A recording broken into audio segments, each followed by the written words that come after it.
ओम नमः शिवाय दोस्तों, एक बार फिर मेरे चैनल सनातन सागास पे आपका बहुत बहुत हार्दिक अभिनंदन। आज एक और कथा मैं आपके समक्ष प्रस्तुत कर रहा हूँ सनातन धर्म से जुड़ी। तो ये कथा है अभिमन्यु की मृत्यु के बारे में कि अभिमन्यु की मृत्यु जो हुई महाभारत में वो कैसे हुई और उसका पूरी किस्सा या पूरा कहानी क्या है उसका।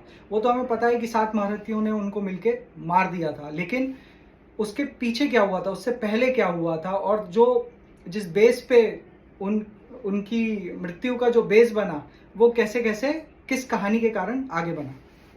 तो थोड़ा कहानी को पीछे लेके चलते हैं। जब दुर्योधन ने कपट करा पांडवों के साथ और उनको वन जाने पर बाध्य कर दिया, उस समय जब पांडव वनों में रह रहे थे अपनी झोपड़ी बना के, अपनी कुटिया बना के, तो द्रौपदी एक दिन बाहर पानी भरने गई मटका लेके। तो जब वो मटका लेके पानी भरने जा रही थी तो दुर्योधन के जो जीजाजी थे, उसकी बहन के हस्बैंड, जिनका नाम था जयद्रथ, जो एक राजा थे और उन्होंने भी महाभारत के युद्ध में हिस्सा लिया। तो जयद्रथ ने द्रौपदी को देखा और द्रौपदी को देखकर मोहित हो गए उनके सौंदर्य पे और उनको हरना चाहा उन्होंने। तो द्रौपदी ने मना किया। द्रौपदी ने बोला कि आप मेरे जीजाजी हैं, मेरे पूज्य हैं, आप ये पाप मत करिए। पर जयद्रथ ने बात नहीं सुनी और उठा के ले जाने की कोशिश करी। तो द्रौपदी हाथ छुड़ा के भागी और जब वो भागी तो वो सीधे पांडवों के पास पहुंची। जब पांडवों को इस बात पे पता चला तो अर्जुन, युधिष्ठिर, भीम तीनों बहुत ज्यादा क्रोधित हुए और युधिष्ठिर ने भीम, नकुल, सहदेव, अर्जुन को आदेश दिया कि जयद्रथ को पकड़ के लाओ, हम उसे दंड देंगे। तो अर्जुन और भीम गए और जयद्रथ को पकड़ के लाए। जयद्रथ को जब पकड़ के लाए तो भीम का तो कहना था कि इसको मृत्यु दंड दो, सीधे इसको मार दो, हमारी पत्नी के ऊपर इसने आंख उठाई है, इसको जीने का कोई अधिकार नहीं है। पर युधिष्ठिर, क्योंकि धर्मराज थे, उन्होंने ये सोचा कि इसने जो गंदा काम किया है वो किया है, लेकिन दुश्शला मेरी भी बहन है। जो दुर्योधन की बहन थी, दुश्शला सगी बहन, वो उन्होंने बोला मेरी भी बहन है तो मैं उसका सुहाग नहीं उजाड़ सकता, पर इसको दंड तो देना होगा। तो उन 5 भाइयों ने क्या किया, जयद्रथ का सर मुंडा दिया और उसके सर पे 5 चोटियां छोड़ दी, यानी कि उसको बहुत बुरी तरीके से बेइज्जत करा। उस समय आपका सर मुंडा देना और ऐसी चीज करना बहुत ही बेकार माना जाता था। तो जब जयद्रथ का सर मुंडा दिया और 5 चोटियां उसके सर पे थी तो वो बहुत ही क्रोधित हुआ, पर कुछ कर तो नहीं सकता था क्योंकि पांडवों से लड़ नहीं सकता था। पांडव बहुत ज्यादा बलशाली थे और उसने बदला लेने की ठानी। वो एक महर्षि के पास गया, उसने बोला कि महर्षि, मुझे पांडवों से बदला चाहिए क्योंकि उन्होंने मेरे साथ ऐसा किया। तो महर्षि ने बोला कि तुमने भी तो कुछ ऐसा किया होगा, जहां तक मैं जानता हूं पांडव जबरन में किसी से नहीं लड़ते। तो उसने सब कुछ बताया। तो महर्षि ने बोला कि इसमें तो तुम्हारी भी गलती है, पर वो नहीं माना। उसने बोला कि मुझे तो बदला लेना है, आप बताइए कि मैं किसकी तपस्या करूं। तो महर्षि ने बोला कि जो व्यक्ति के कर्म को तोले बिना केवल उसकी भक्ति के आधार पर, उसकी तप के आधार पर उसे किसी भी प्रकार का वरदान दे दें, वो हैं स्वयं भगवान शिव शंकर, भगवान महादेव। तो तुम उनकी तपस्या करो। उन्होंने श्री राम को भी वर दिया और उन्होंने रावण को भी वर दिया, उन्होंने दोनों को वर दिया।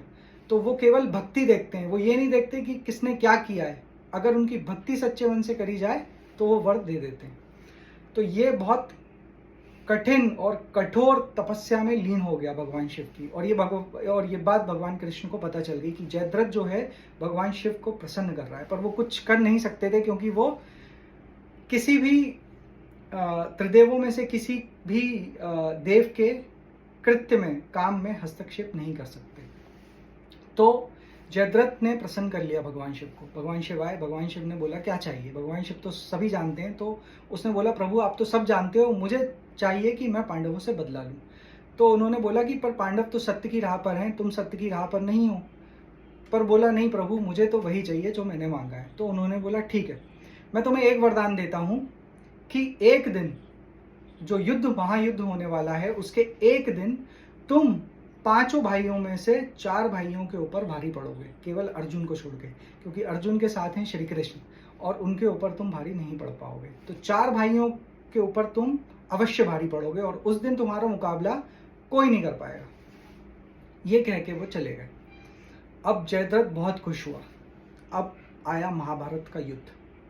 अब अर्जुन को और कृष्ण भगवान को द्रोणाचार्य और दुर्योधन के कहने पे दुर्योधन के मित्र ने युद्ध से थोड़ा दूर खींच लिया, ताकि चक्रव्यूह की जब रचना हो तो अर्जुन बाहर रहे, क्योंकि वो तोड़े नहीं चक्रव्यूह को, क्योंकि अर्जुन ही केवल तोड़ना जानता था। अभिमन्यु केवल चक्रव्यूह में घुसना जानता था।